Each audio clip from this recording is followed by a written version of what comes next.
शरद पवार साहेब धन्यवाद, तुम्ही शेतकऱ्यांबद्दल कळवळा दाखवला। तसंही सत्तेत नसले की तुम्हाला शेतकरी आठवतात आणि सत्तेत असले की क्रिकेट आठवतो।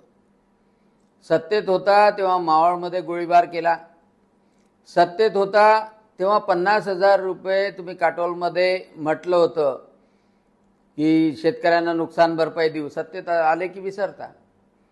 तुम्ही मराठवाड्याचं ग्रीड थांबवलं होतं सत्तेत असताना, जे देवेंद्रजीनं सुरू केलं होतं। देवेंद्रजी सत्तेत आले तर शेतकऱ्यांसाठी ती पोखराची योजना सुरू केली, कृषी संजीवनी योजना। शेतकऱ्यांसाठी स्मार्ट सुरू केलं। शेतकऱ्यांच्यासाठी तुरीची खरेदी असो, सोयाबीनची खरेदी असो, सातत्यानं करतात। देवेंद्रजींनी जलयुक्त शिवार सुरू केलं, पण तुमच्या काळामध्ये 55,000 शेतकऱ्यांच्या आत्महत्या झाल्या।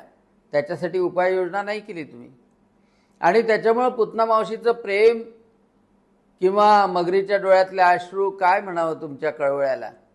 आणि म्हणून कृपा करा की शेतकऱ्यांच्या नावावर, शेतकऱ्यांच्या दुःखावर राजकारण तर करू नका, आणि देवेंद्रजींनी जे जे शेतकऱ्यांसाठी चांगलं काम केलं आहे त्यामध्ये अडथळा बनवू नका, एवढंच सांगणं आहे माझं तुम्हाला।